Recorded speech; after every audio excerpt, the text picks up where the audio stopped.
Hello friends, આજે આપણે બનાવવાના છીએ દૂધીના ઢોકળા, જે પચવામાં એકદમ સરળ છે, સ્વાદમાં ખૂબ ટેસ્ટી છે અને સવારના બ્રેકફાસ્ટમાં કે સાંજના ડિનરમાં તમે આવો હળવો ભોજન લઈ શકો છો.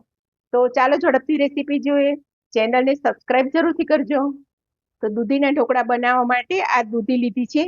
દૂધીનો આપણે આખી દૂધીનો ઉપયોગ નહીં કરીએ, એમાંથી આપણે જરૂર પૂરતી લેવાની છે. આ 1 કપ સોજી લીધી છે.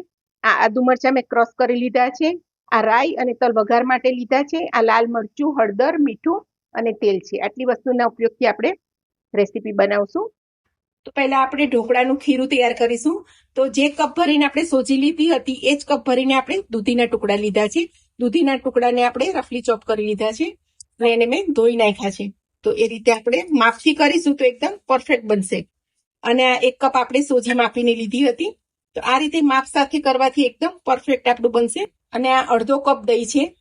અત્યારે દહીં પણ છે અને દૂધી પણ રસવાળી હોય છે, એટલે આપણે પાણીની નહીં નાખીએ, પછી જરૂર મુજબ આપણે પાણી ઉમેરશું. તો આપણું દૂધી, સોજી અને દહીંથી એકદમ આપણું ખીરું ક્રશ થઈ ગયું છે. હવે એને આપણે બાઉલમાં લઈ લઈશું. આને બહુ પતલું નથી કરવાનું, પતલું કરશું તો આપણા ઢોકળા ચીકણા થશે, એટલે આમાં પતલું આપણે નહીં કરીએ.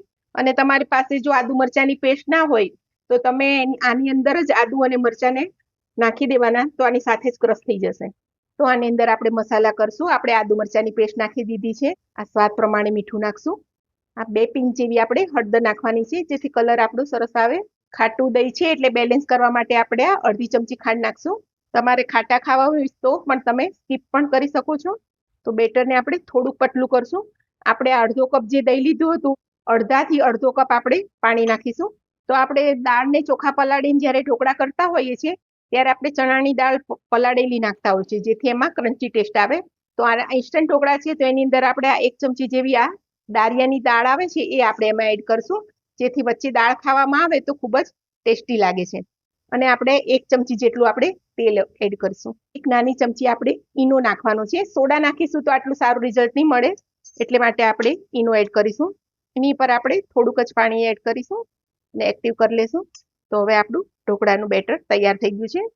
પાણી મૂકી દીધું છે અને પાણી આપણો આ ભાગ હોય એનાથી અડધું આપણે પાણી લેવાનું છે, જેથી આપણે 15-20 મિનિટ ઢોકળા ચડે તો પાણી બળી ના જાય અને આ તળિયું ને બધું ખરાબ ના થાય, એટલા માટે આપણે અડધો લીંબુનો ફાળો એમાં નાખી દઈશું. અને હવે આ તેલથી ગ્રીસ કરી લીધી છે અને ઢોકળાની ડીશ મૂકી દીધી છે. ફરી એક વખત આપણે ખીરું હલાવી લેવાનું અને પછી આમાં એડ કરી દઈશું. એની પર આપણે લાલ મરચું છાંટી દઈશું. હવે ઢાંકી અને આને 15 થી 20 મિનિટ ચડવા દેવાના છે. તો આપણા ઢોકળા થોડાક ઠંડા થઈ ગયા છે, તો હવે આપણે એને કટ કરી લઈશું. તો એકદમ સોફ્ટ બન્યા છે, એકદમ સરળતાથી કપાય છે. તો આપણે કાઢીને ચેક કરશું તો નીચેથી એકદમ ક્લીન અને આપણા સરસ પોચા થયા છે એકદમ. તો આપણે ખીરું બનાવવામાં ધ્યાન રાખવાનું છે કે ભાઈ આપણે બહુ ઢીલું નથી કરવાનું. તો હવે આની પર આપણે વઘાર કરશું. તો વઘાર માટે મેં મોટા 2 ચમચા જેવું તેલ મૂકી દીધું છે. તેલ સરખું લેવાનું છે અને મેં સિંગ તેલ લીધું છે. સિંગ તેલનો ટેસ્ટ ઢોકળામાં ખૂબ સરસ આવે છે. તેલ થોડું ગરમ થઈ ગયું છે, તેની અંદર આપણે આ મોટી 1 ચમચી રાઈ નાખી દઈશું. તો આપણી રાઈ ફૂટવા માંડી છે, તો એની અંદર આપણે આ તલ એડ કરી દઈશું. ગેસને બંધ કરી દઈશું. ચપટી હિંગ નાખી દઈશું અને આ લીમડો નાખી દઈશું. વઘારને આપણે આની અંદર આપણે થાળીમાં ઉમેરી દેવાનું છે.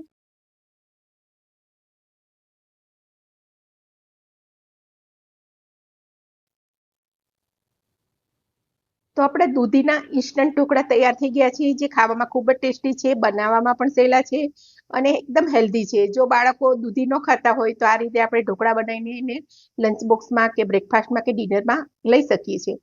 તો આ રેસીપી તમે જરૂરથી ટ્રાય કરજો. મારી ચેનલને સબસ્ક્રાઇબ કરજો, લાઈક કરજો અને શેર કરજો.